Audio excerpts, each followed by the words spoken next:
लक्ष्मण, तुमने मेरे प्राण, मेरे प्यारे पुत्र से नरदमन का वध किया है। अब मेरे प्रकोप से तुम दोनों भाइयों को कोई नहीं बचा सकता, कोई नहीं। भास्कंड, ये क्रोध ही तुम्हारे विनाश का कारण बनेगा, क्योंकि सत्य और धर्म की लौ के आगे तुम्हारा ये झूठा दम अवश्य तोड़ेगा। आज तुम्हारे अत्याचार और आतंक का अंत होकर रहेगा भास्कंड।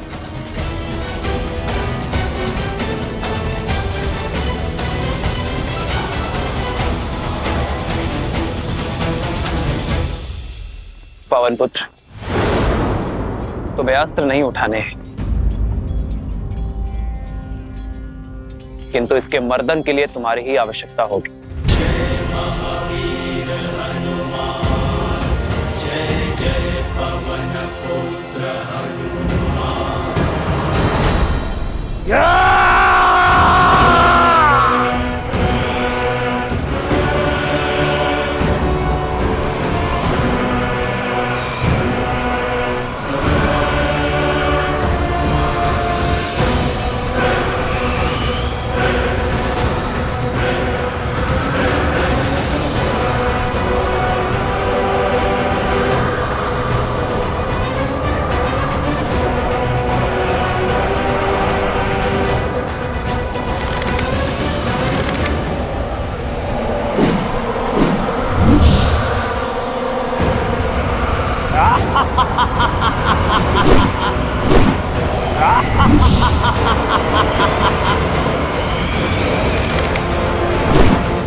हनुमान,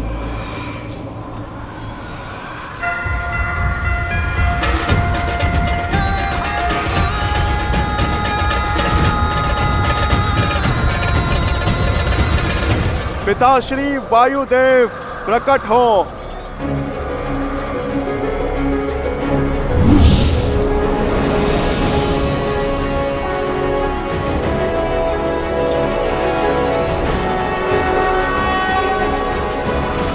प्रणाम प्रभु। कैसे स्मरण किया पुत्र? पिताश्री, राम काज में आपकी सहायता की आवश्यकता है। मैं कुछ क्षण के लिए आपको अपने अंदर बसाना चाहता हूँ। राम का काज और पुत्र की पुकार दोनों को अनदेखा नहीं किया जा सकता। तथास्तु।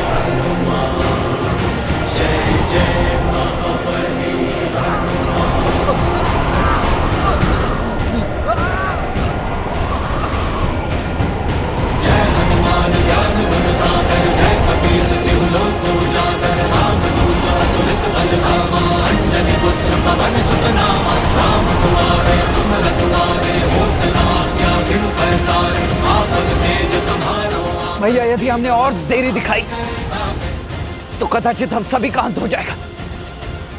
इससे पूर्व की कुछ अनर्थ आपको इसका संहार करना ही होगा। लक्ष्मण, वायु अब भास्कंड के संपर्क में नहीं है, किंतु वो धरा पर अब भी खड़ा है। जब तक वो युद्ध भूमि पर होगा, उसका अंत असंभव है लक्ष्मण।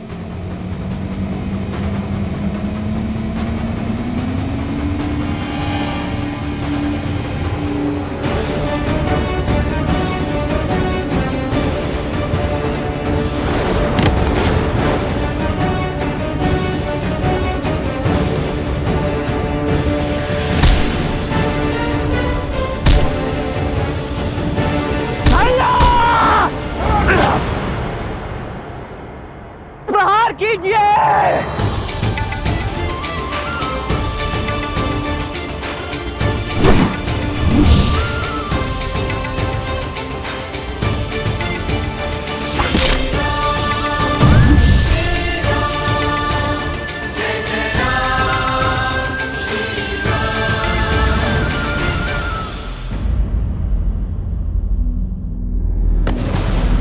लक्ष्मण,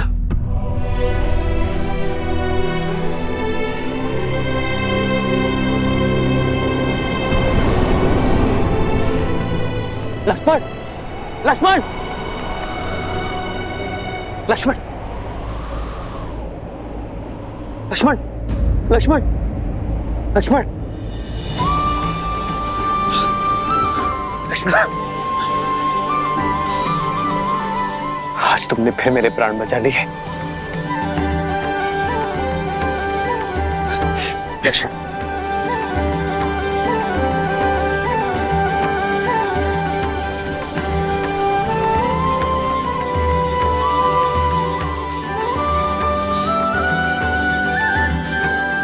भैया, आपकी विजय के लिए तो मृत्यु से पराजय भी मेरे लिए परम विजय। कल प्रातः हम अयोध्या के लिए प्रस्थान करेंगे और वहां प्रत्येक घर पर हमारे विजय की पताका लहराएगी। जाओ लक्ष्मण, अब सेना से भी निश्चिंत होकर विश्राम करने को कहो। जो आज्ञा भैया।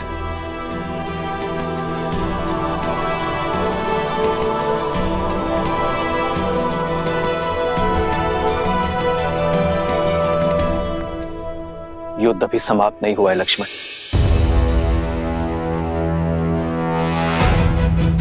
युद्ध तो अब आरंभ होगा, वो युद्ध जिसे लड़ने के लिए मैं अयोध्या से इतनी दूर आया।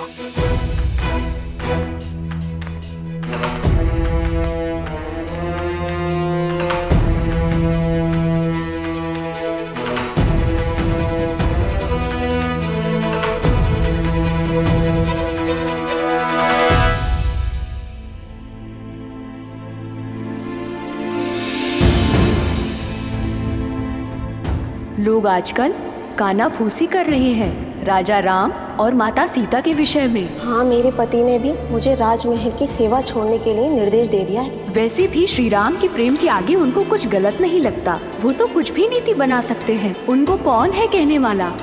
इनके बारे में कोई इतना ऊंचा कैसे बोल सकता है?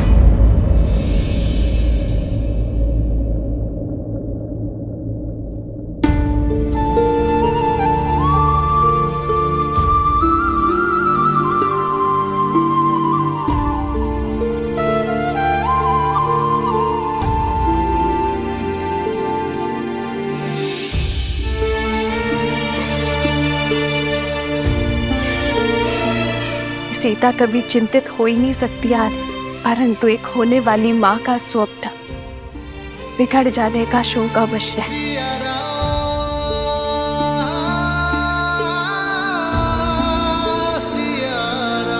तुम्हारी व्याकुलता का आभास है मुझे सीते, किंतु मुझे एक राजा के कर्तव्य के साथ साथ अपनी होने वाली संतान को असुरी शक्ति से भी बचाना होगा, और ये कार्य मुझे अकेले ही करना होगा। अपनी प्रजा के हित के लिए, राम को मृत्यु भी स्वीकार है।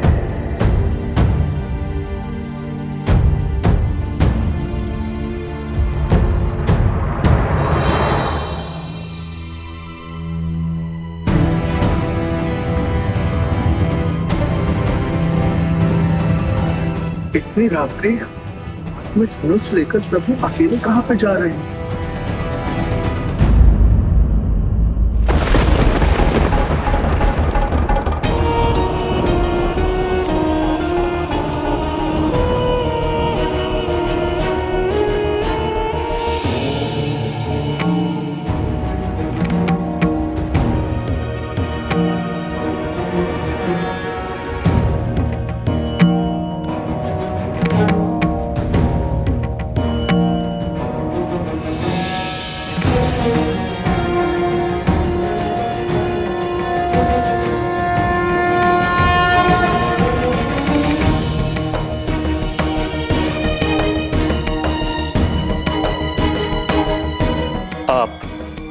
अवध की महारानी है देवी सीता। आपका व्यथित होना प्रजा के हित में नहीं। प्रजा की ही चिंता में हूं गुरुवर। नागरिकों के विचारों में मलिनता आ रही है और मन में शंका का विष घुल गया है। ये नगर में कौन सी असुरी शक्ति पग पसार रही है गुरुवर?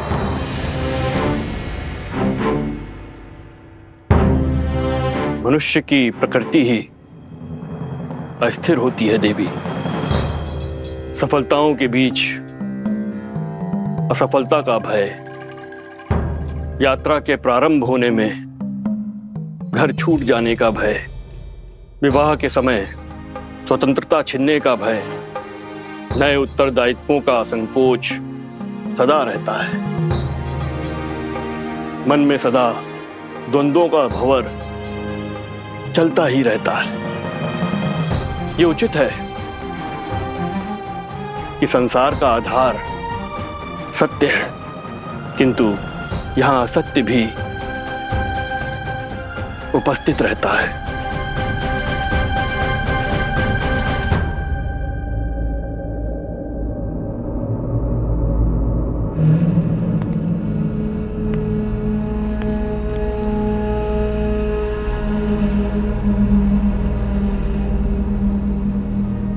मैं ललकारता हूं सहस्त्र मुख रावण, सामने आओ। असत्य का गुण है कि वो सत्य से दूर नहीं रह सकता। मैं जानता था तुम मेरे पीछे अवश्य आओगे। अब बात और वार छुप कर नहीं, सम्मुख होकर होंगे। हार जाओगे राम, मुझे जितना काटोगे उतना ही मैं बढ़ूंगा। हार जाओगे, पराजय स्वीकारो। छिपने का कोई लाभ नहीं सहस्त्रमुख रावण। राम, मुझे जितना काटोगे उतना ही मैं बढ़ूंगा। हार जाओगे, पराजय स्वीकारो।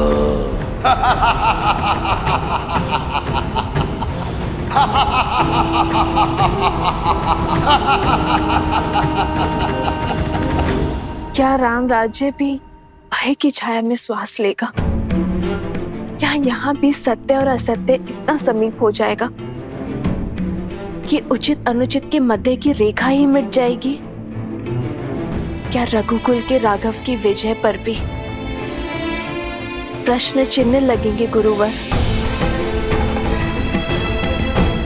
राम सिंहासन पर अवश्य आरूढ़ हो गए हैं देवी, किंतु किसी भी अभूतपूर्व कार्य के सफल होने में समय लगता है। राम राज्य स्थापित होने में भी अभी समय है। धर्म और कर्म के अमृत से इस धरा को सींचना होगा। राम को अभी और संघर्ष करना होगा।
क्या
इतना सरल लगता है मेरा अंतराम?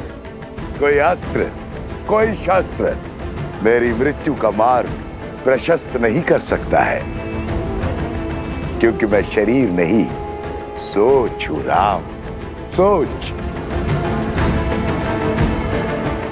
सोच को कौन सा अस्त्र मार सकता है?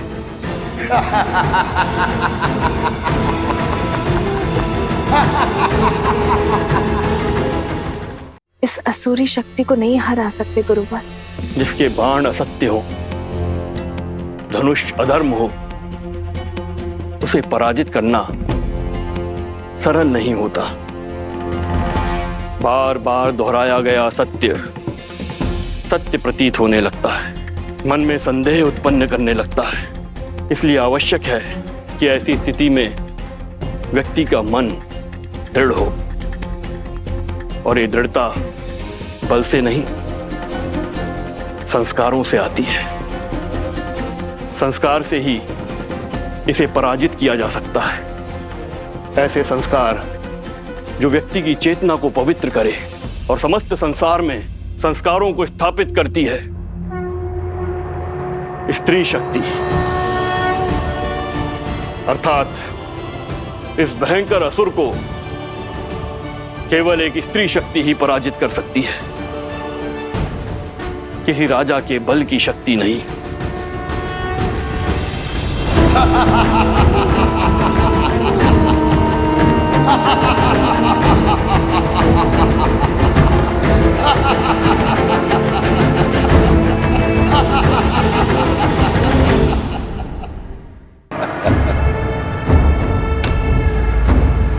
मेरे शस्त्र सदा मेरे साथ रहते हैं राम। मेरा मुख मेरा धनुष है, जो सहस्त्र दिशाओं में है। शब्द मेरे बाण हैं, जो व्यक्ति के मन को चीर देते हैं। असत्य मेरी खड़क है, जो सत्य के प्रति प्रमाण को काट देती है। संदेह मेरा चक्र है, जो विवेक को व्यूह में फंसा देता है। अविश्वास मेरा भाला, जो धर्म की छाती चीर दे। बोलो राम, है इतने शस्त्रों से सामना करने की क्षमता? है मुझे मार्ग से हटाने की शक्ति? है मेरा वध करने का सामर्थ्य?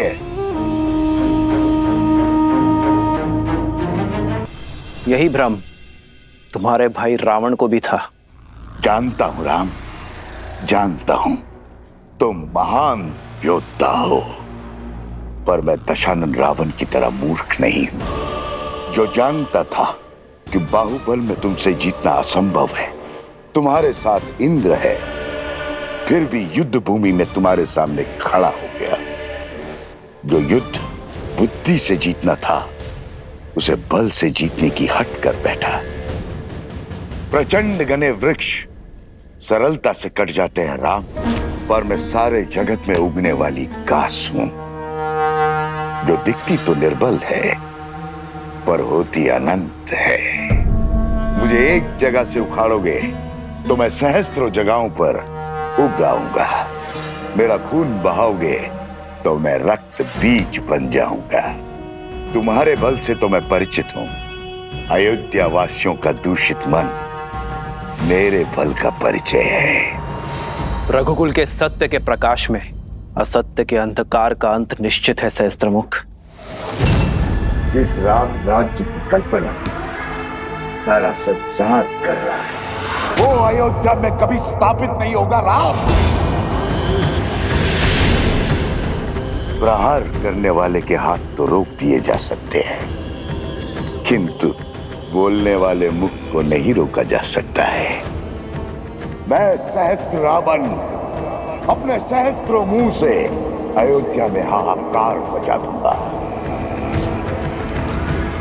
तुम्हारे मंत्रियों और अधिकारियों में लोभ और लालच भर दूंगा।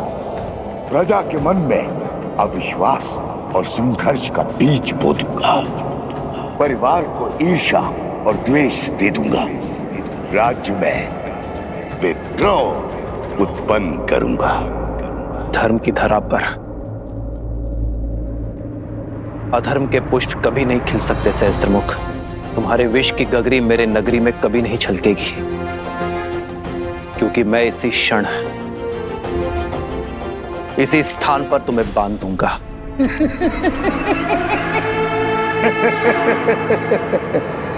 देर कर दी राम, बाण धनुष से छूट चुका है।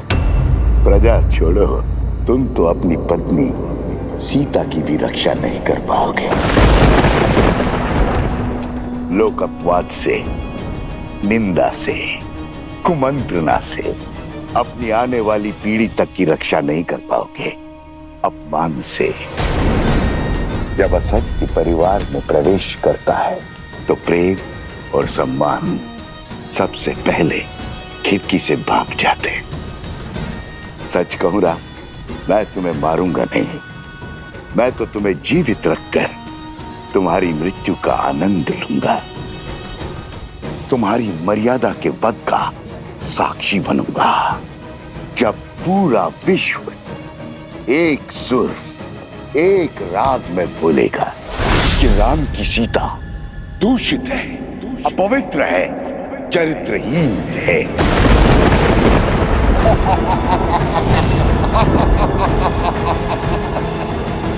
पापी, तूने मेरी माता के लिए अपशब्द कहे।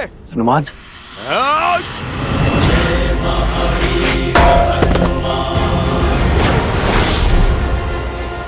बहुत हुआ तेरा छल। अब तू देखेगा सीता माता के पुत्र का बल। तेरा इसी क्षण अंत कर दूंगा मैं। तेरे लोक अपराध का, तेरे भ्रम और तेरे असत्य का। या तो तुम महाबोले हो या महामूर्ख हो वानर। इतना भी नहीं जानते, असत्य को जितनी ऊंचाई दोगे वो उतना ही बलवान होता है, उतना ही शीघ्रता से फैलता है स्वयं। राघव की पत्नी दूषित है, दूषित है, दूषित है। राघव की पत्नी दूषित है, दूषित है, दूषित है।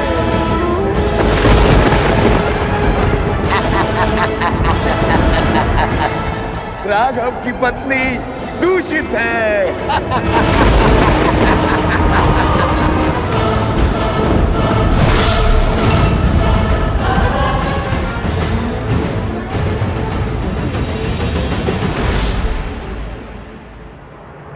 सीते,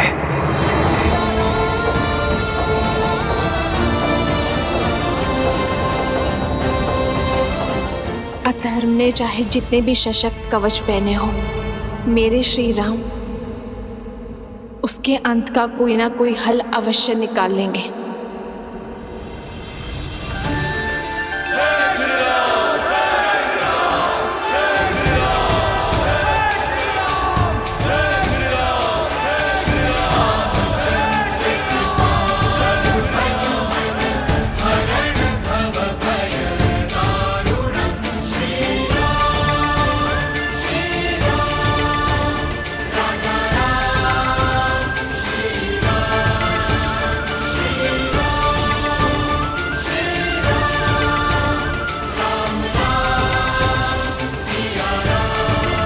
सामर्थ्य की जय जयकार होती है क्या भैया? हाँ, अन्यथा जो हुआ है उसके बाद राम सिया के जय जयकार के योग्य है क्या?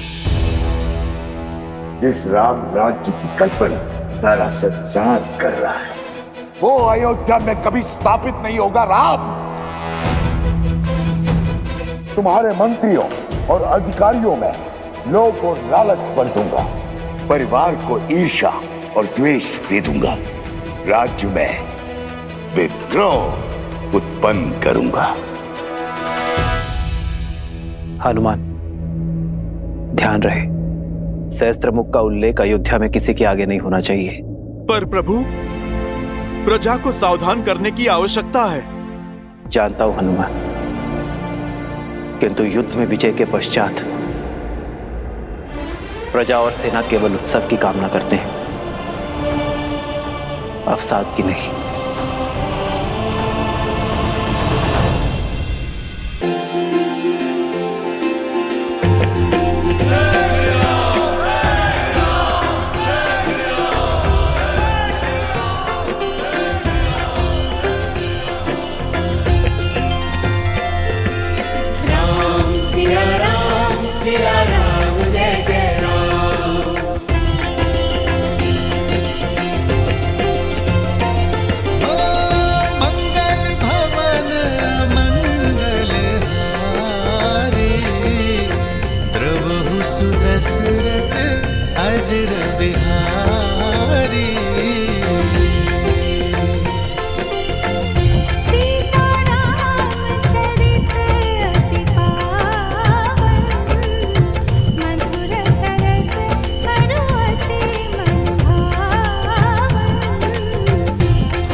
वैसे तो राम ने कई युद्ध जीते हैं, लेकिन ये राजा राम की पहली विजय है।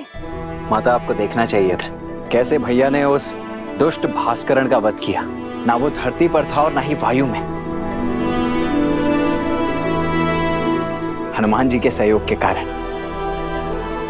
हनुमान जी ने इस युद्ध में भले ही सैनिक ना बनकर, परंतु भैया का सेवक बनकर अपना पूर्ण योगदान दिया है। उनके बिना ये विजय संभव नहीं थी, है ना भैया? इतना विनम्र मत बनो लक्ष्मण। मेरी वीरता की गाथा बताने में अपना शौर्य छुपा बैठे।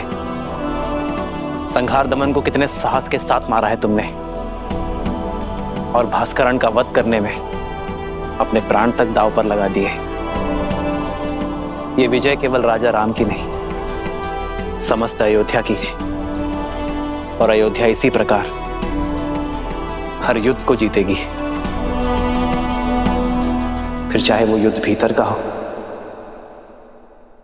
या बाहर का। राम सिया राम सिया राम सिया राम, राम सिया राम सिया राम। उचित समय पर आए हो पुत्र। हाँ पुत्र, कल वसंत पंचमी के अवसर पर सीता के गर्भ के पुष्पवंश संस्कार का मुहूर्त निकला है। तुम्हारा होना भी वहां अनिवार्य है। अब तुम आ गए हो तो सारी पूजा विधि विधान पूर्ण हो जाएगी। अवश्य मां।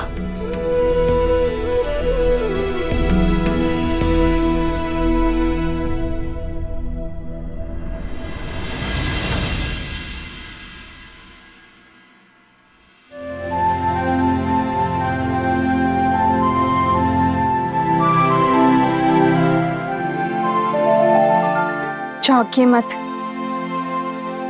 आपके ही है।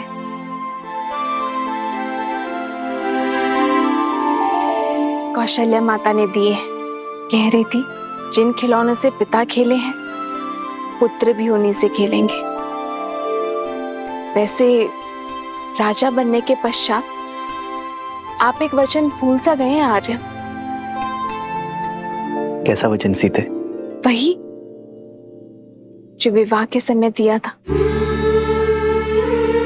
आधा अंग है हम एक दूसरे का, सुख के साथ साथ दुख और चिंता में समान भागीदार है। तो बताइए ऐसा क्या है आर्य जिसने आपकी विजय की मुस्कान को धुंधला कर दिया है?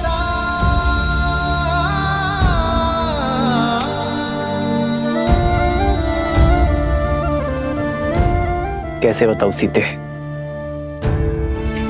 समय और नियति बहुत बड़ी परीक्षा लेने वाले हैं। आने वाला कल बहुत बड़ी कसौटी है। तो अच्छा है ना आर्य, कसौटी तो स्वर्ण को ही परखती है। आप उस असुरी माया को लेकर चिंतित है ना आर्य? गुरु वशिष्ठ ने बताया मुझे कि किसी असुरी माया की छाया है हमारे राज्य पर, जो प्रजा की सोच और विचारों को दूषित कर रहा है। राम की सीता दूषित है, अपवित्र है, चरित्रहीन है।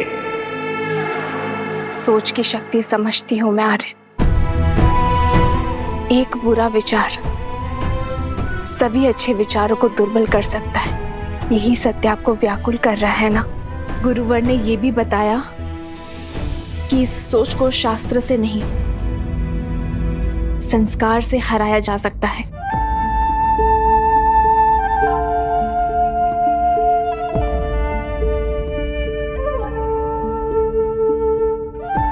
गुरुदेव ठीक कहते हैं सीते, संस्कार की शक्ति ही मन को स्थिर कर सकती है, किंतु यह इतना सरल नहीं होगा। जैसे पके हुए घड़े पर माटी नहीं चढ़ाई जा सकती, वैसे ही एक व्यक्ति के युवा हो जाने पर उसके संस्कार नहीं बदले जा सकते। संस्कार बालकों को दिए जाते हैं सीते, युवाओं को तो शिक्षित किया जाता है।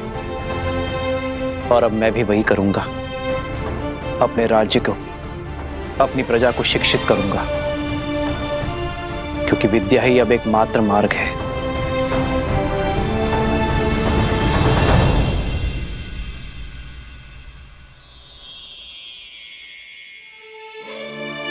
मुझे पूरा विश्वास है आप पर आर्य। जो आपने ठाना है उसे पूरा अवश्य करेंगे।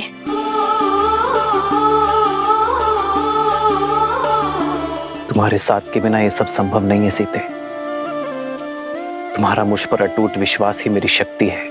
जन्म जन्म का है ये संगम, राम रतन सीता वैभव धन। अर्धांगिनी हूं आपकी, सदा आपके पास। हम दोनों मिलकर सब संभाल लेंगे आर्य। हम दो नहीं सीते, हम तीन। हमारे प्रेम और संस्कार का संगम है ना हमारे साथ। राम सिया राम सिया राम सिया राम, राम सिया राम सिया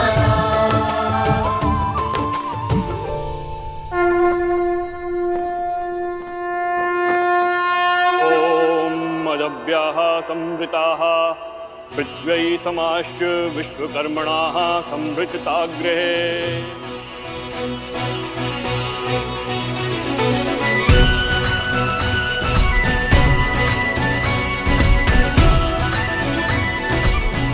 पुत्री, ये किलोई भस्म है।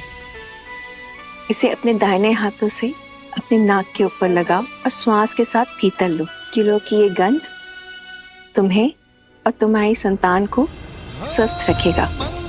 भवन मंगल हारी, द्रवहु सुदशरथ अजर बिहारी। राम सिया राम सिया राम जय जय राम। गर्भ धारण के बाद यह औषधि अमृत के समान होती है राम। जिस प्रकार सूर्य की किरण पृथ्वी को जीवन देती हैं, उसी प्रकार यह औषधि गर्भास्थ शिशु को पोषण देती है। शरीर के साथ साथ आत्मा को भी शक्ति प्रदान करती है। माता शिशु का आधार होती है। शिशु के प्रति अपने दायित्व को लेकर सदा सज्ज रहती है।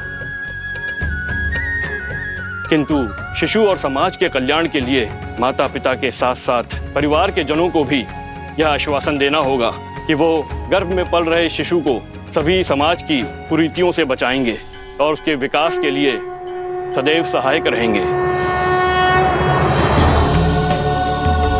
पूर्णमदः पूर्णमिदं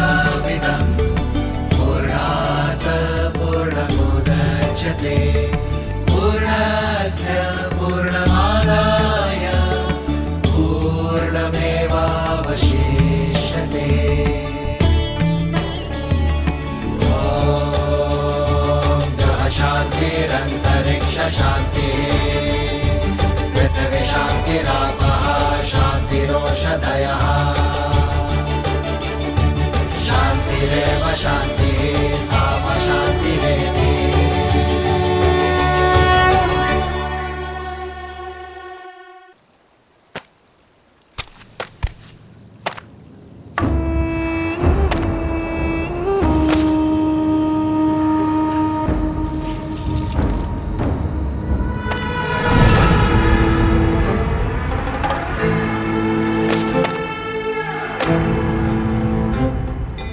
मित्रवस्त्रक, जाने कहां से कपड़ों पे ये लांछन लग गया।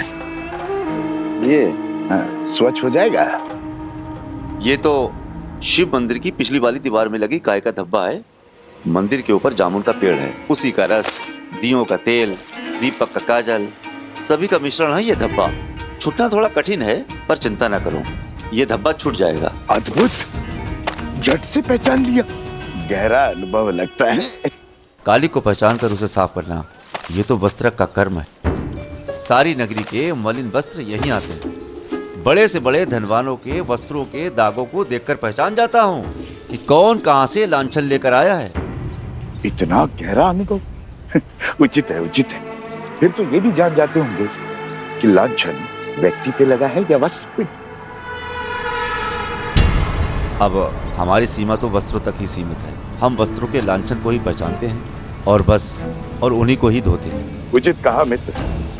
वस्त्र पे लगा लांछन तो धुल सकता है, किंतु व्यक्ति पे लगा लांछन कभी नहीं धुलता। और विशेषतर व्यक्ति यदि नारी। मैं चलती हूँ। अच्छा ठीक है, ध्यान से जाना। और हाँ, और नदी जो है ध्यान से पार करना। कुछ बाढ़ के संकेत हैं। अच्छा जी। आप इसे संध्या को ले लेना। वाह मित्र, सीधे जाने को कह दिया। अंधकार होने से पहले लौटने का निर्देश भी नहीं दिया। इसमें कहने वाली क्या बात है, सदा ही जाती है। धन्य हो रे राजा राम और उसकी प्रजा। समाज के लांछन जानते हो और समझते भी हो, फिर क्यों देखकर अनदेखा करते हो? भूल गए, नारी पे लगा लांछन कभी नहीं धुलता। तुम्हारा मन पवित्र है, पर समाज का क्या? जंगल में मोहर नाचेगा तो कहां देखने जाओगे? अब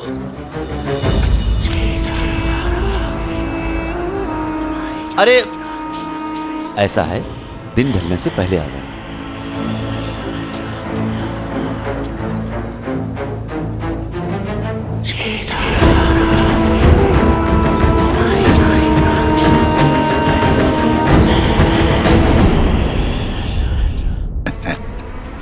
समृद्धि नहीं, समापन होगा।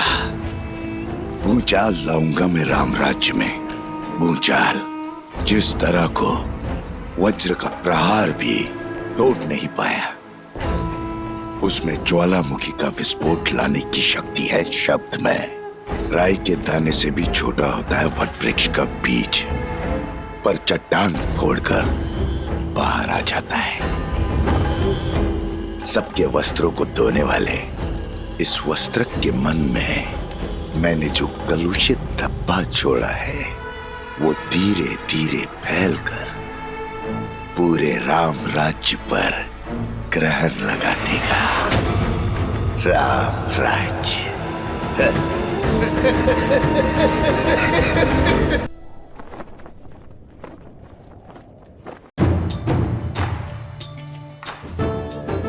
शीघ्र ले जाओ।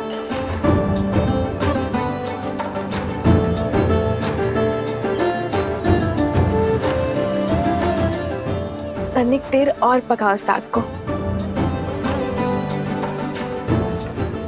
जी, मसाला को थोड़ा और पकाइए। किष्किंधा में तो क्या, संसार के किसी भी कोने में ऐसा भोजन नहीं खाया होगा इस वानर सेना ने, जो आज राजा राम की रसोई का और सीता के हाथों का बना महाभोज खा के तृप्त हो जाएंगे सारे। तनिक धीरे बोलिए माताश्री, कहीं हनुमान जी ने सुन लिया तो अपने नगर लौटने का विचार ही ना बदल दें।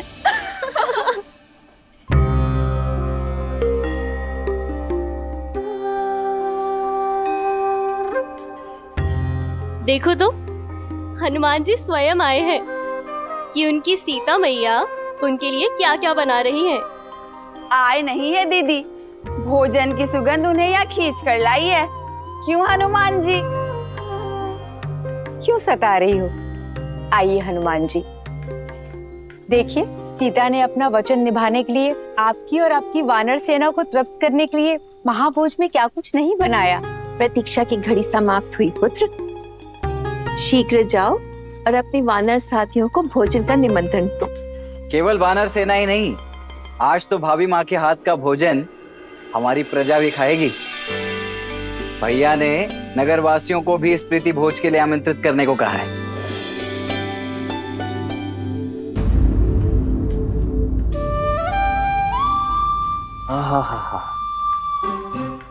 इतनी अद्भुत सुगंध, मेरी तो भूख इस सुगंध से ही तीव्र हो बैठी है।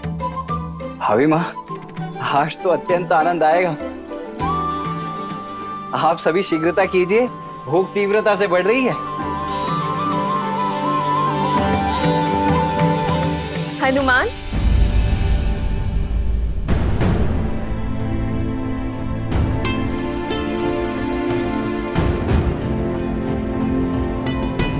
पुत्र, माता से मन की व्यथा छुपा रहे हो? क्या हुआ? क्या तुम प्रसन्न नहीं? इतने व्याकुल क्यों दिख रहे हो? राम की सीता दूषित है, अपवित्र है, चरित्रहीन है। राघव की पत्नी दूषित है, दूषित है, दूषित है, दूषित है। माता, वो मैं वानर हूं ना, नरों से थोड़े भिन्न भिन्न भाव आते हैं मुख पर। ये व्याकुलता आपके हाथों से बने भोग को शीघ्र खाने की है। माता, मैं बहुत कठिनाई से अपने तन और मन को रोक पा रहा हूँ। माता, मैं सबको सूचित करता हूँ, सभी वानर बहुत उतावले हैं। आज ये अयोध्या भी जानेगी कि मेरी माता अपने वचन से कभी नहीं मुकरती।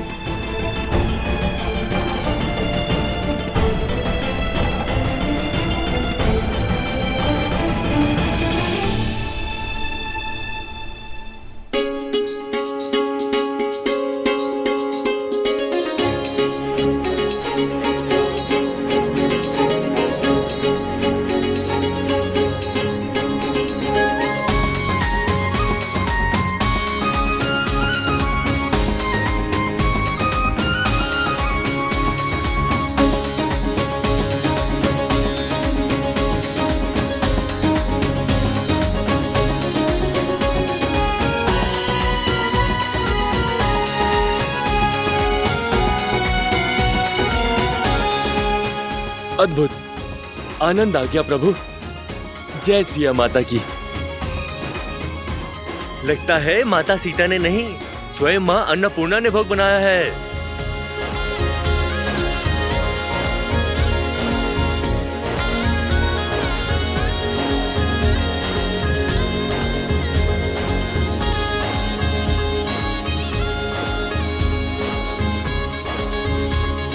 राजा रामचंद्र की जय, राजा रामचंद्र की जय, सीता मैया की जय, सीता मैया की जय। सोचता हूँ महाराज से याचना कर यहीं रुक जाऊं। इतना स्वादिष्ट भोजन तो किष्किंधा में कहाँ मिलता है। सत्य वचन, पेट भर गया, किंतु मन है कि बढ़ता ही नहीं। और खाओ, अभी भोजन समाप्त कहाँ हुआ है। देखो, हनुमान जी अभी भी जीम रहे हैं। ब्रह्मानंद मगन कपि सबके प्रभु पद प्रीति, जात न जाने दिवस तिन्ह गए घटिका शत बीती।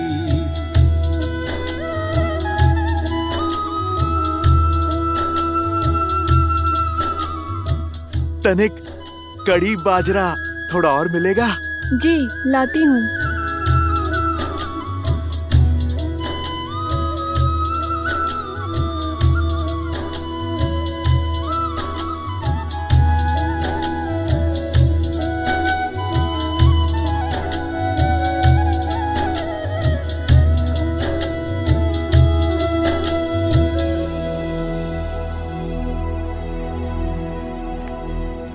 अरे खड़ी क्यों हो? जाओ कड़ी बाजरा लेकर जाओ। महारानी, सारा भोजन समाप्त हो गया है। हम अभी बनाने जा रहे हैं, किंतु तनिक समय लगेगा। हम शीघ्र ही बनाते हैं।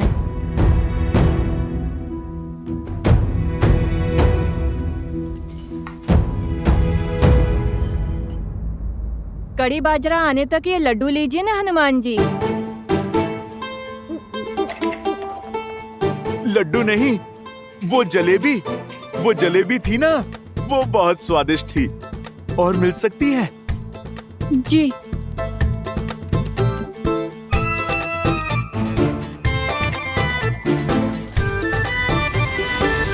आर्य, रसोई में सारा भोजन समाप्त हो गया है। सारे पात्र खाली हैं और भोजन बनाने में समय लगेगा। पर पुत्र हनुमान की भूख रुकती ही नहीं। आपने वनवास में इन भोले वानरों को भूखा रखा था ना। आपका वचन था कि आप इन्हें तृप्त करेंगे, तो करिए अब इन्हें तृप्त।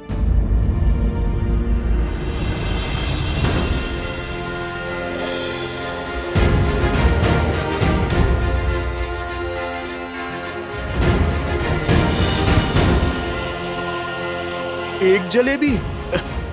माता, इससे क्या होगा? आप कृपा करके 2 थाल और ले आइए। जी। जय जय महाबली हनुमान। चिंता ना करो सीते, मेरे हनुमान को तृप्ति अवश्य मिलेगी। आओ सीते।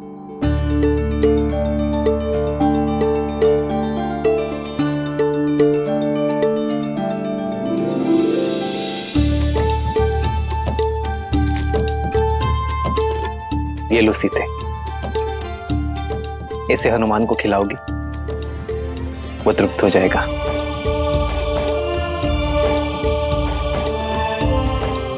सच में? विश्वास करो।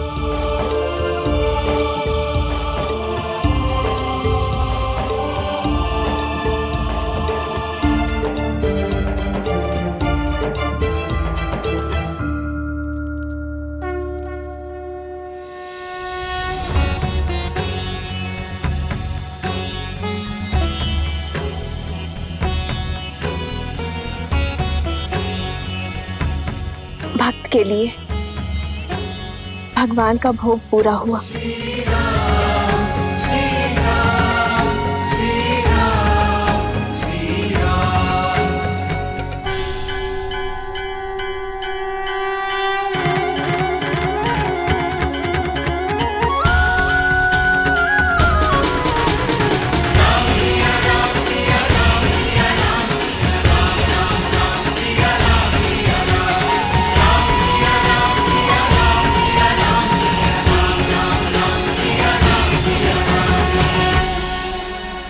लो हनुमान, ये लड्डू खाओ।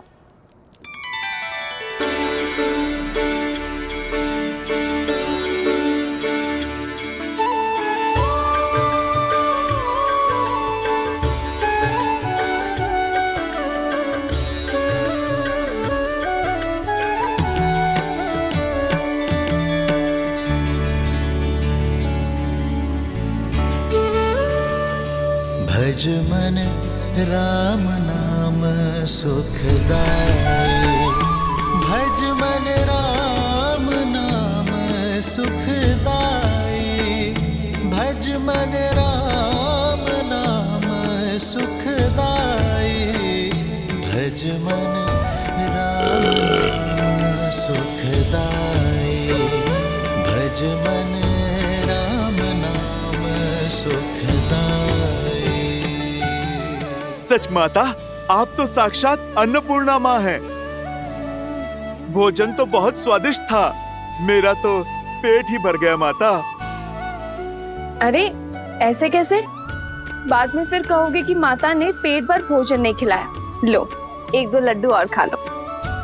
नहीं माता, तन और मन दोनों तृप्त हो गए।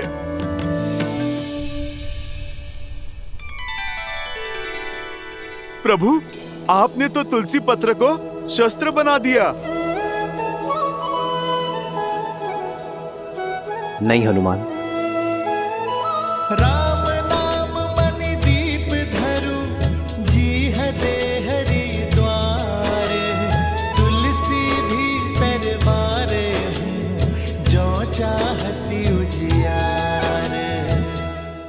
ये क्या पिताश्री, जो भूख इतने व्यंजनों से तृप्त नहीं हुई, वो राम नाम लेकर तुलसी पत्र से कैसे तृप्त हुई? ऐसा इसलिए गणेश, क्योंकि हनुमान की भूख शारीरिक तो थी ही नहीं, उनका तो अंतर्मन अतृप्त था। और वैसे भी तुलसी को तो श्री नारायण का प्रसाद ही कहते हैं। और जब देवी सीता ने राम नाम लिखा तुलसी पत्र हनुमान को परोसा, तो हनुमान की भूख तृप्त हो गई। जानते हो क्यों? क्योंकि जब भगवान का प्रसाद भक्त को मिलता है तो भक्त का तन और मन दोनों तृप्त हो जाते हैं। और तब राम नाम में रमे हनुमान के भीतर राम नाम सदा के लिए रम गया। जब भक्त अपने भगवान का नाम जपता है तो वो नाम उसके अंतर मन में रच बस जाता है। ये होती है नाम जप की शक्ति। और वैसे भी भक्त चाहता क्या है? अपने प्रभु का आशीर्वाद, उनका स्नेह। और जब वो उन्हें प्राप्त हो जाता है तो भर गया उनका पेट। अद्भुत! एक तुलसी पत्र और उस पर लिखा नाम कितना सामर्थ्य रखता है। गणेश, शक्ति तुलसी पत्र में नहीं, विश्वास और श्रद्धा में है। ये भोग का आकार नहीं देखता, केवल उसके पीछे छुपा प्रेम और भाव को देखता है। हनुमान जी को इतने व्यंजन खाते देख हमें भी भूख लगने लगी है। कुछ तो खाकर आता हूँ। माता ने तो मोदक भी बनाया है।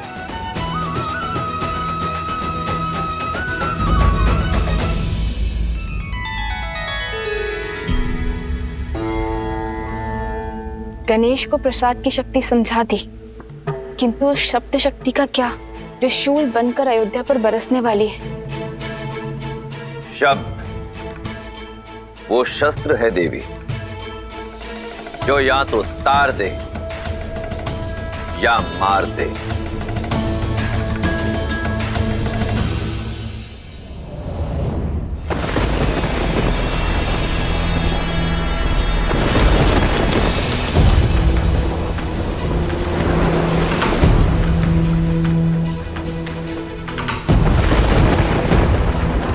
नदी में ज्वार है और बाढ़ आने को है, पर सुनीति की नैया दूर दूर तक कहीं दिखाई नहीं दे रही। इतनी रात्रि हो गई, पता नहीं कहां रह गई।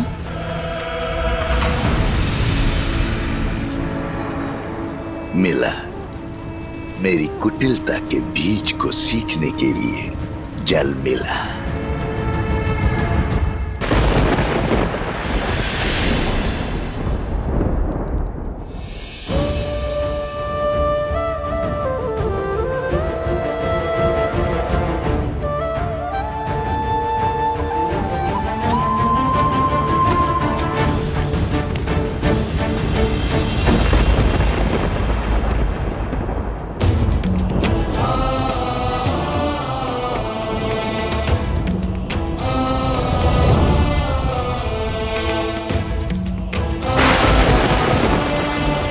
पिताश्री, आपके पुत्र के कंधों पर बहुत बड़ा उत्तरदायित्व है।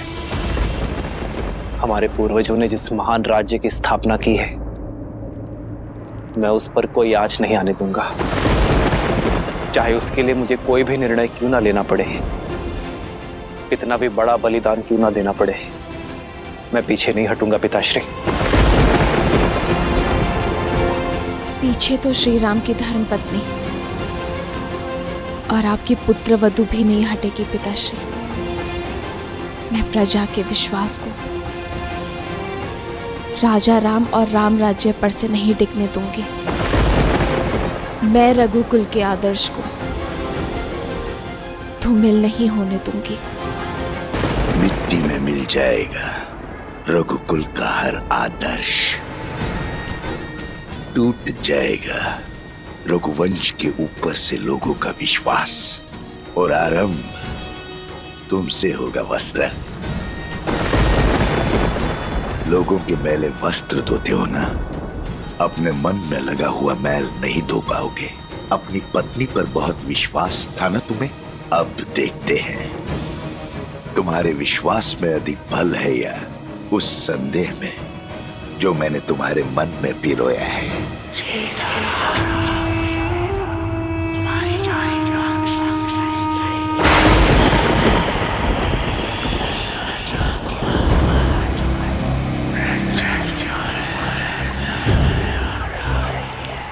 क्या नदी के उग्र होने के कारण से तो नहीं है,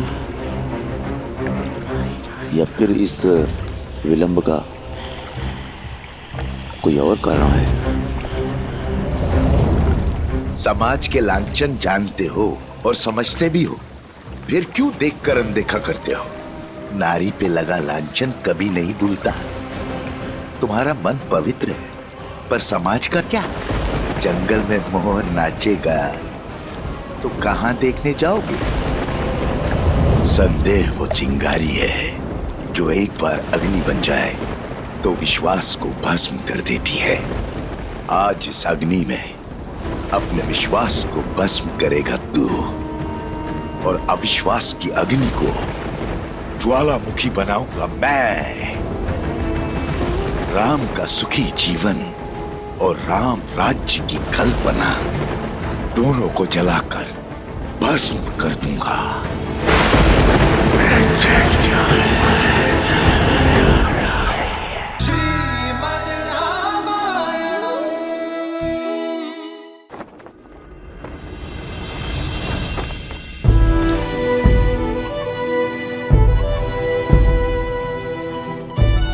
आज मेरे वानर वीर मुझसे भिन्न हो रहे हैं। जिस मर्यादा और धर्म की मैंने स्थापना की है, मेरे वानर वीरों का बलिदान, उनका परिश्रम और उनका समर्थन उसका आधार था।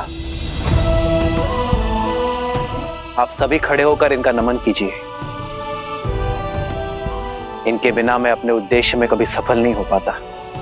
आपके साथ और समर्थन के लिए ये रामराज्य सदा आपका आभारी रहेगा।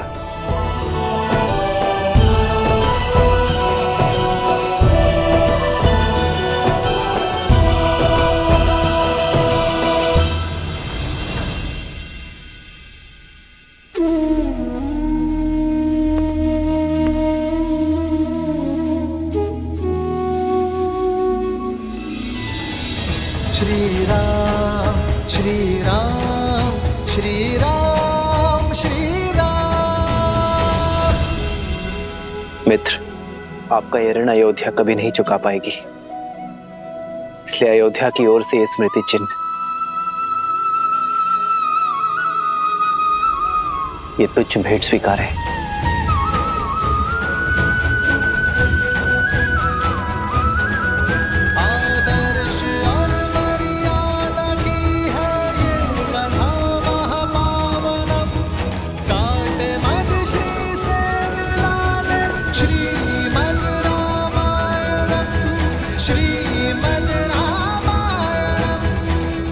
मित्र, आपके साथ रह के हम वानरों ने केवल धर्म का ज्ञान ही नहीं पाया, अपनी शक्ति का परिचय भी पाया।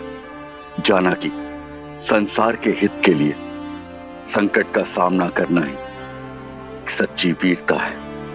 मैं ये तो नहीं जानता कि वानरों ने आपकी सहायता की या आपने वानरों की, किंतु इस असहनीय वियोग की पीड़ा से पहले हमारा मार्गदर्शन कीजिए, हमें मार्ग दिखाइए, हम धर्म के मार्ग पर कैसे चलें।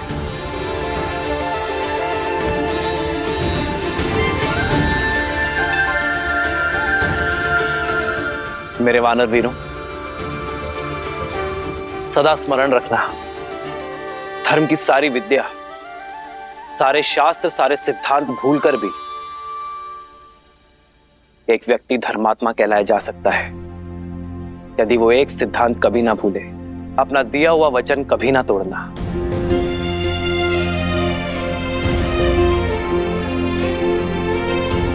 यही वो ज्ञान है जो जीवन को स्वर्ग और नर को नारायण बनाता है। विचार करो, एक मनुष्य बीहड़ में तपते रेगिस्तान में प्यासा भटक रहा है, और यदि कोई उससे आकर कहे कि उत्तर नहीं पूर्व में जाना है, मैं वचन देता हूं वहां तुम्हें कुआं अवश्य मिलेगा, और यदि उस व्यक्ति का वचन मिथ्या निकल जाए तो उस प्यासे का जीवन संकट में आ सकता है। तुम्हारा ये वचन किसी के जीवन जीने की योजना का आधार हो सकता है, किसी को कुछ पाने का विचार दे सकता है। किसी को जीवन जीने का आधार देना और वो आधार कभी ना छीनना, यही तो वास्तविक धर्म है। यदि किसी व्यक्ति का जीवन वचन टूट जाने के कारण संकट में आता है तो पाप वचन देने वाले को ही लगता है। ये बात हर राजा, हर नेता, हर नायक को स्मरण रखनी चाहिए। रघुकुल की भी तो यही रीत है, प्राण जाए पर वचन मिथ्या ना हो पाए। रघुकुल रीत सदा चली आई, प्राण जाए पर वचन न जाए। श्री रामचंद्र कृपालु भजु मन हरण भव भय दारुणम, नव कंज लोचन कंज मुख कर कंज पद कंजारुणम।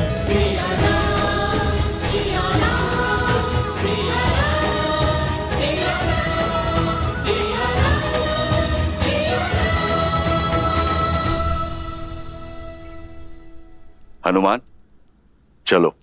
कहाँ महाराज? मैं नहीं जा सकता। मुझे अभी अभी वचन की महानता सिखाई प्रभु श्री राम ने। मैं अपना वचन नहीं तोड़ सकता। कौन सा वचन हनुमान? किसने दिया तुम्हें? प्रभु श्री राम का सेवक रहने का वचन, जो महाराज मैंने दिया स्वयं अपने आप को। मैंने अपने प्रभु की परछाई बनकर रहने की सौगंध खाई थी। यदि महाराज आज मैं इस अयोध्या से चला गया तो मुझे भारी पाप लगेगा, वचन तोड़ने का पाप। तुम्हारा स्थान किष्किंधा में है हनुमान। नहीं जामवंत जी, मेरा स्थान किष्किंधा में तब तक था जब तक मेरे प्रभु श्री राम वहां पर थे। लंका में तब तक था जब तक प्रभु श्री राम ने वहां पर प्रवास किया। हनुमान, जब तक तुम चाहो तब तक यहाँ रह सकते हो। परंतु देवी, वहां किष्किंधा। वहां नहीं महाराज, यहाँ पर मेरा हृदय, मेरी माता सीता और मेरे प्रभु के चरणों में है। आप सोचो, जिसके हृदय में प्रभु श्री राम और माता सीता हैं, भला उसका स्थान कहीं और कैसे हो सकता है?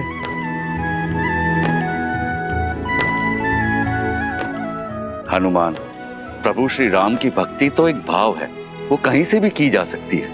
भक्ति के लिए स्थान नहीं, भावना चाहिए। महाराज सुग्रीव, वही भावना ने मुझे यहाँ इस स्थान पर रोक रखा है। मैं इससे अंतर नहीं कर सकता।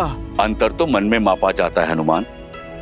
यदि व्यक्ति के मन मिले हो तो वो कहीं भी रहे, अंतर नहीं होता। अगर व्यक्ति के मन में अंतर हो तो वो पास होते हुए भी दूर होता है।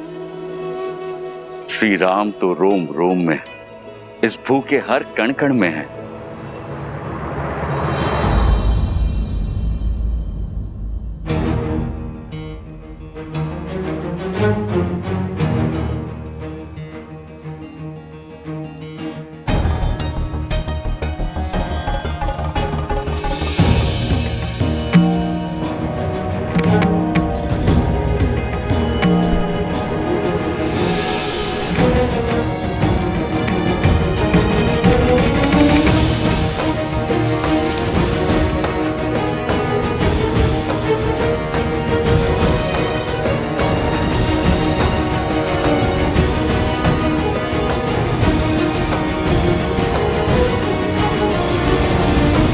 हनुमान, ये कैसी उद्दंडता है? तो क्या इन मोतियों के हृदय में भी प्रभु श्री राम है? विद्यावान गुणी अति चातुर राम काज करिबे को आतुर प्रभु चरित्र सुनबे को रसिया राम लखन सीता मन बसिया लाल देह लाली इसमें तो नहीं है प्रभु श्री राम। वज्र देह दानव तलत इसमें भी नहीं है प्रभु श्री राम।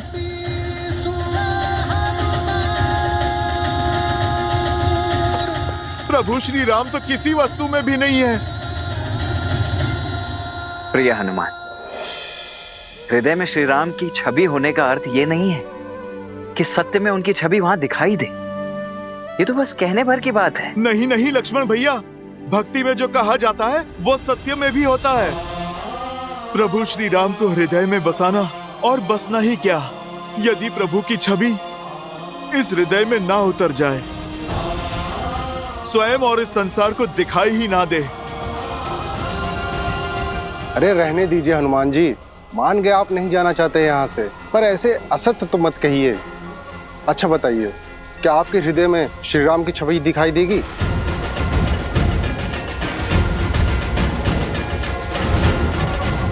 देगी, और यदि ना दिखाई दे तो हनुमान के लिए इस जीवन का, इस हृदय का कोई अर्थ नहीं। तो फिर सिद्ध करो।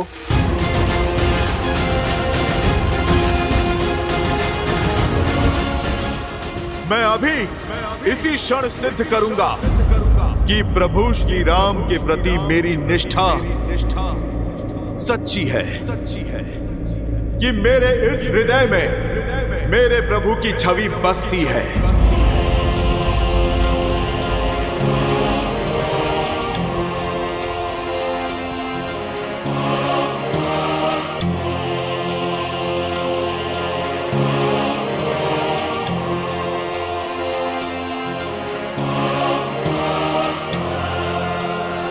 जय श्री राम।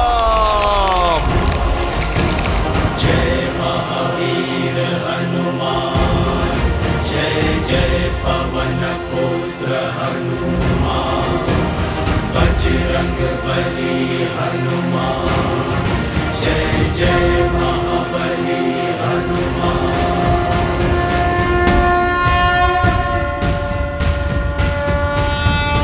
विद्यावान गुणी अति चातुर राम काज करिबे को आतुर प्रभु चरित्र सुनबे को रसिया राम लखन सीता मन बसिया लाल देह लाली लसै अरुधरि लाल लगूर वज्र देह दानव तलत जय जय जय कपीसुर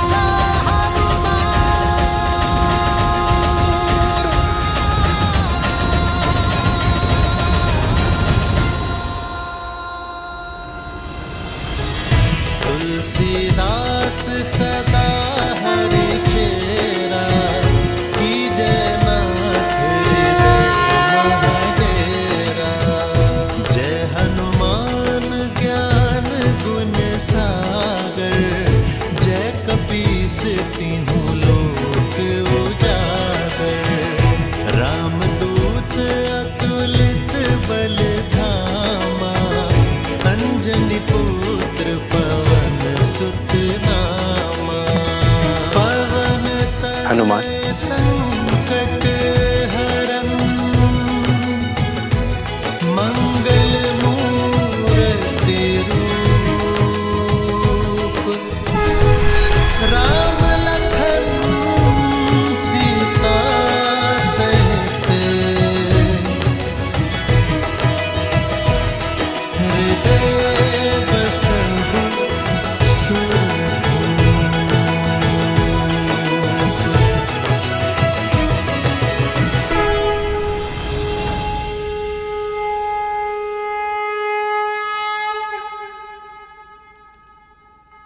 हनुमान ने उचित कहा मित्र।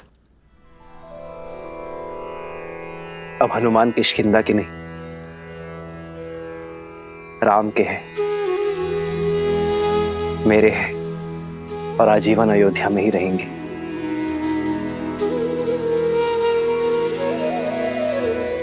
प्रभु, अमृत दे दिया आपने मुझे,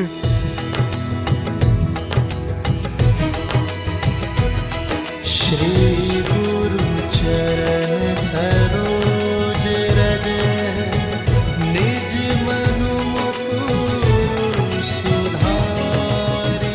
हनुमान, तुम जैसा भक्त पाकर तो स्वयं भगवान भी धन्य हो जाते हैं। वचन दो, चाहे मैं श्री राम के साथ रहूं ना रहूं, तुम सदा श्री राम के साथ रहोगे।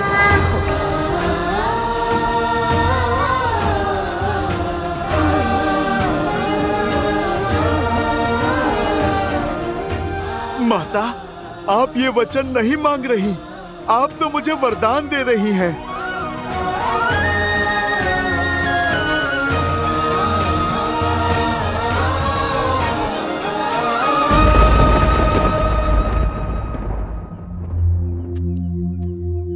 मेरी पत्नी अब तक नहीं लौटी, कुछ पता नहीं कहाँ रह गई। क्यों चिंता करते हो मित्र वस्त्रक? रात बाढ़ आई थी, भारी वर्षा हुई थी। अरे फंस गई हो किसी कार्य में, या हो सकता है अपनी सखी के घर रुक गई हो। बात तो ठीक है बंधु, हो सकता है बाढ़ ने रोक दिया हो, क्योंकि होने को तो कुछ भी हो सकता है। अरे भाई ऐसे मत देखो मुझे, मैं तो शास्त्रों की युक्ति बता रहा हूं। शास्त्रों में लिखा है कि मनुष्य स्वभाव से ही समाज के बनाए नियमों के विरुद्ध जाता है। जैसे बच्चे को खाने को कह दो तो वो दौड़ने भागता है, वैसे ही व्यक्ति को जो भी कार्य कहोगे उसके विरुद्ध जाने की चेष्टा उसके मन में सदा होती है। क्योंकि मनुष्य बना तो माटी से ही, अब जहां स्वर्ण होता है वहां मलिनता भी होती है। इसलिए स्त्री हो या पुरुष, राजा हो या रंक, अवसर मिलते ही पाप की ओर दौड़ पड़ता है। अपने परिवार में पाप की संभावना को सबसे पहले पहचानना चाहिए।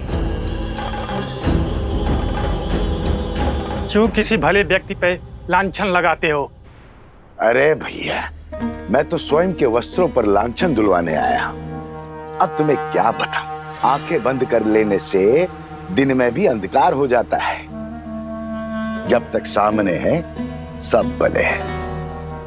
जैसे ही आंखों से ओझल हो गए, अब जंगल में मोर कहाँ नाचा, किसके साथ नाचा, कहाँ देखने जाओगे?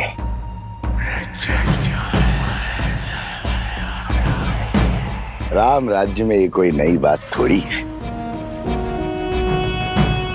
देखो भैया, मैं महारानी सीता पर जो महीनों रावण के पास रहकर आई है, उस पर कोई लांछन नहीं लगा रहा हूं।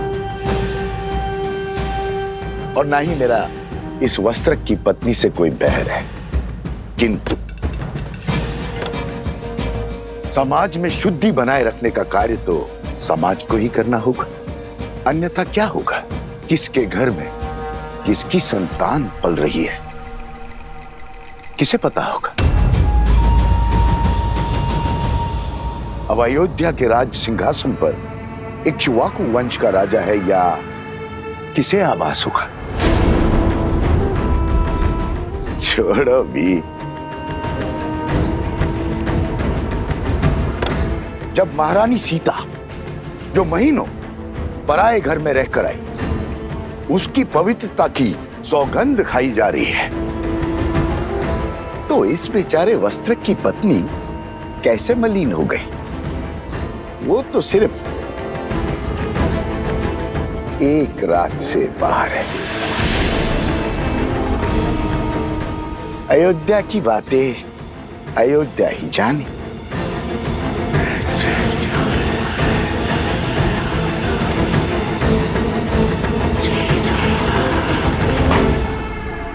ये तो केवल आरंभ है आचार्य, हमें ऐसे और कई केंद्र स्थापित करने हैं। संपूर्ण कौशल राज्य से आने वाले सभी विद्यार्थियों को वैदिक ज्ञान का केंद्र देना है। ऐसा केंद्र जहां केवल आध्यात्मिक और वैदिक ज्ञान ही नहीं, बल्कि व्यवहार की कुशलता और दिन प्रतिदिन के अवसादों से लड़ने की क्षमता भी देगा। चरित्र और शारीरिक बल को विकसित करने का अवसर भी दिया जाएगा। क्योंकि जो तन और मन से सामर्थ्यवान होगा वही समाज की अनुचित सोच से भी लड़ पाएगा, उसे बदलकर रामराज्य स्थापित कर पाएगा। इसीलिए आपको आमंत्रित किया गया है आचार्य, ताकि इस स्थान को श्रेष्ठ आचार्य और कुलपति मिले।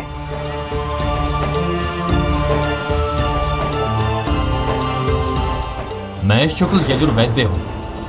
कृष्ण यजुर्वैद्य गुरु के गुरुकुल में कैसे पढ़ा सकता हूँ? मैंने इतने शास्त्र पढ़े हैं, 24 वर्षों तक अभ्यास किया है। मैं यहाँ शिक्षक बनने नहीं आया हूँ। यदि मैं कुलपति ना बना तो मैं अपनी सेवा ही नहीं दे पाऊंगा।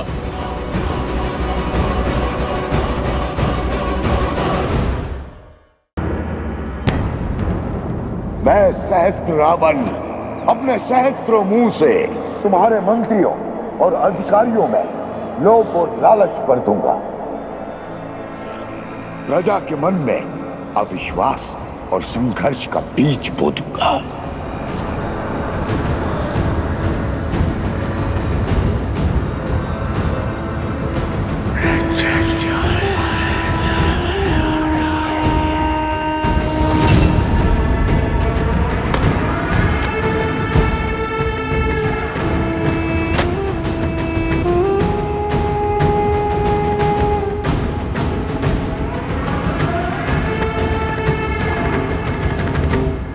करने पर व्यक्ति सदा अपनी भूल को छुपाने का प्रयास करता है, विचित्र बहाने बनाता है अपने पाप को छुपाने के लिए।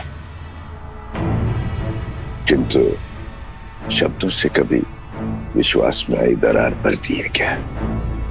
मूर्ख होते हैं वो लोग जो शब्दों पर विश्वास करके पाप को आगे बढ़ने का आश्रय देते हैं।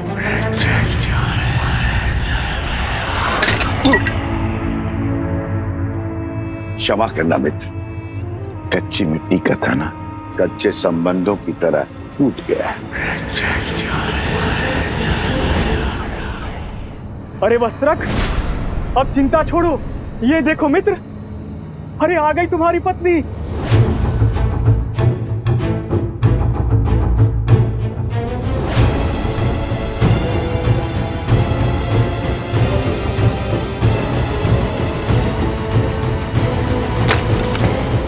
आ रही है ना वो, कह देना उससे कि अब मेरा उससे कोई संबंध नहीं रहा। जहां उसने रात्रि बिताई है वहीं जाकर अपना जीवन बिताए। स्वामी, स्वामी क्षमा कर दीजिए मुझे। वातावरण बड़ा ही भयानक था। वर्षा और आंधी के कारण रात्रि रुकना पड़ा और नदी में भी ज्वार आया था। और मित्र, कह दो इससे, मैं शब्दों के जाल में उलझने वाला नहीं हूँ। मैं एक वस्त्रक हूँ, वस्त्रक। लांछन चाहे व्यक्ति में लगा हो या वस्त्र में, मैं इससे तुरंत पहचान लेता हूँ।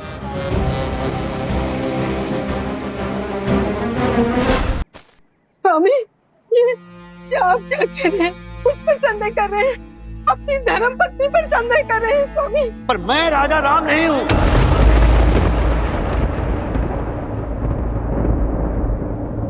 एक कच्ची मिट्टी के टूटे हुए पात्र को जोड़कर रखना नहीं आता। मैं तेरा मुख तक नहीं देखना चाहता। स्वामी, अब तेरा इस घर में और मेरे जीवन में कोई स्थान नहीं है। जहां तूने रात्रि बिताई है वहीं जाकर अपना जीवन व्यतीत कर। जा।